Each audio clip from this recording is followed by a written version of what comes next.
স্বাগত BBA TV সংবাদের সাথে আছি কামরুজ্জামান। প্রথমে জানিয়ে দিচ্ছি গার্ডিয়ান লাইফ ইন্স্যুরেন্স সংবাদ শিরোনাম। শুল্ক আরো কমানোর চেষ্টায় সরকার। বেক্সিমকোকে 60 দিনের মধ্যে অর্থ পরিশোধে আদালতের নির্দেশ। কর প্রত্যাবর্তনের নিষ্পত্তি চান নন বন্ড ট্যানারি মালিকরা। বিমানবন্দর থেকে ফেরত পাঠানো হলো বাংলাদেশ ব্যাংকের ডেপুটি গভর্নরকে। শুনছিলেন সংবাদ শিরোনাম, এবারে বিস্তারিত। জীবন অনিশ্চিত, তাই সময় মতো জীবনের ডাক শুনুন।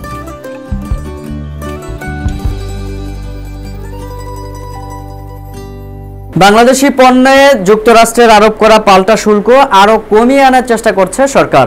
এজন্য আরেক দফা বৈঠকের জন্য যুক্তরাষ্ট্রের বাণিজ্য প্রতিনিধির কাছে সময় চেয়েছে বাণিজ্য মন্ত্রণালয়। পাল্টা শুল্ক অন্তত 15% নামিয়েই এ সংক্রান্ত চুক্তি করতে চায় ঢাকা। যুক্তরাষ্ট্র বাংলাদেশের জন্য পাল্টা শুল্কের হার কমিয়ে 20% কার্যকর করলেও দেশটির সঙ্গে এখনো কোনো চুক্তি হয়নি। সংশ্লিষ্ট সূত্রে জানা গেছে, গত আগস্ট মাসেই যুক্তরাষ্ট্র বাংলাদেশ পারস্পরিক বাণিজ্য চুক্তি হওয়ার কথা থাকলেও সার্বিক বিবেচনায় তা পিছিয়ে গেছে, কারণ বাংলাদেশ চায় শুল্ক আরো কমাতে। যুক্তরাষ্ট্র কমানোর পক্ষের যুক্তিগুলোর যৌক্তিকতা পর্যালোচনার সময় নিচ্ছে। একই সঙ্গে চুক্তির খসড়া তৈরির কাজ করছে ইউএসটিআর। খসড়া তৈরি শেষ করার পর তারা তা বাংলাদেশের বাণিজ্য মন্ত্রণালয়ে পাঠাবে। বাণিজ্য মন্ত্রণালয় তা দেখে ও মতামত দিয়ে ফেরত পাঠাবে যুক্তরাষ্ট্রে। এরপর দিন ঠিক করে যুক্তরাষ্ট্রে উভয় পক্ষের চুক্তি সই হবে। বেসরকারি খাতের ইউনাইটেড কমার্শিয়াল ব্যাংক ইউসিবি খেলাপি হিসাবে শ্রেণীকৃত 360 কোটি টাকা 60 দিনের মধ্যে পরিশোধে সালমান এফ রহমান সহ বেক্সিমকো লিমিটেডের 6 পরিচালককে নির্দেশ দিয়েছে আদালত। এখন থেকে 12% হারে সুদসহ এই অর্থ পরিশোধ করতে হবে। ইউসিবির আবেদনের পরিপ্রেক্ষিতে গতকাল রোববার ঢাকার অর্থ ঋণ আদালত 5-এর বিচারক মুজাহিদুর রহমান এই আদেশ দেন। আদালতের বেক্সিমকো গ্রুপের পক্ষে কেউ অংশ নেননি বলে জানা গেছে। অর্থ ঋণ আদালত আইনের 6-এর 4 ধারা অনুযায়ী ব্যাংকের হলফনামাকে মৌলিক সাক্ষ্য হিসেবে বিবেচনায় নিয়ে আদেশ দেন আদালত। ঋণ পরিশোধের আদেশ দেওয়ায় তালিকায় রয়েছেন বেক্সিমকো গ্রুপের ভাইস চেয়ারম্যান ও সাবেক প্রধানমন্ত্রী শেখ হাসিনার বেসরকারি শিল্প ও বিনিয়োগ উপদেষ্টা সালমান ফজলুর রহমান, বেক্সিমকো গ্রুপের চেয়ারম্যান আহমেদ সোহেল ফসিউর রহমান, পরিচালক ইকবাল আহমেদ, ওসমান কায়সার চৌধুরী, আবু বকর সিদ্দিকুর রহমান এবং রিম এইচ শামসুজ্জোহা। বেক্সিমকো গ্রুপের চেয়ারম্যান এএসএফ রহমান বর্তমানে বিদেশে রয়েছেন। সালমান এফ রহমান রয়েছেন কারাগারে।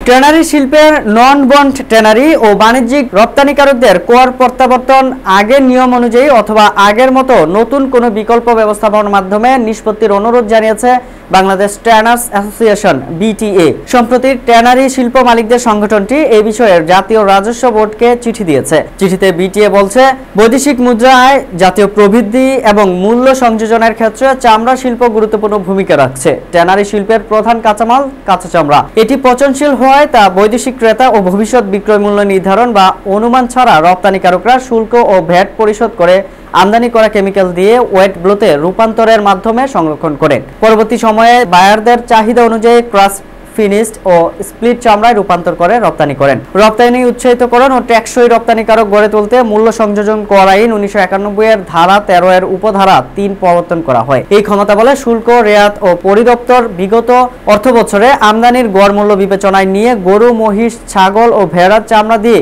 প্রক্রিয়াজাত ক্রাশ, ফিনিশড ও স্প্লিট চামড়া উৎপাদনে ব্যবহৃত আমদানি করা কাঁচামালের উপর পরিশোধিত শুল্ক করাদি সমাহারের ভিত্তিতে প্রত্যাবর্তন প্রদান করেন। রপ্তানিকারকরা নিয়ম অনুযায়ী 2018-2019 অর্থবছর পর্যন্ত যথাযথভাবে প্রত্যাবর্তন পেয়ে আসছেন, কিন্তু 2019 থেকে 2020 অর্থবছর থেকে কোনো আলোচনা ছাড়াই শুল্ক ও আরডি সমাহারের ভিত্তিতে প্রত্যাবর্তন শুরু হয়।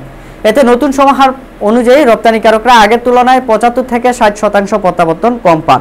তাই কোনো রপ্তানিকারক এখনো এই হ্রাসকৃত হারে প্রত্যাবর্তন উত্তোলন করেননি, কারণ এতে রপ্তানিকারকরা বড় ধরনের আর্থিকভাবে ক্ষতিগ্রস্ত হন। তারা ব্যবসায় বেশ লোকসানের সম্মুখীন হন। বিদেশে যাওয়ার সময় বিমানবন্দর থেকে ফেরত পাঠানো হলো বাংলাদেশ ব্যাংকের deputy governor doctor Mohammad Habibur রহমানকে।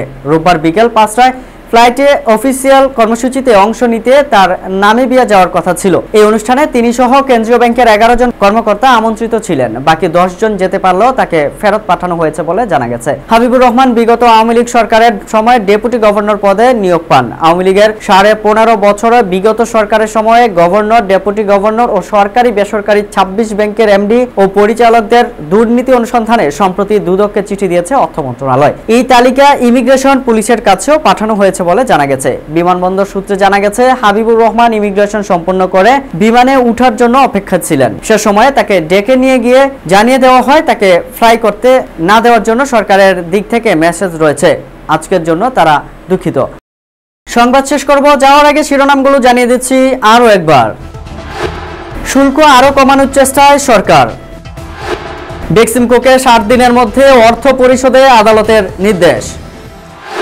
কর প্রত্যাবর্তনের নিষ্পত্তি চান নন বন্ড ট্যানারি মালিকরা। বিমানবন্দর থেকে ফেরত পাঠানো হলো বাংলাদেশ ব্যাংকের ডেপুটি গভর্নরকে।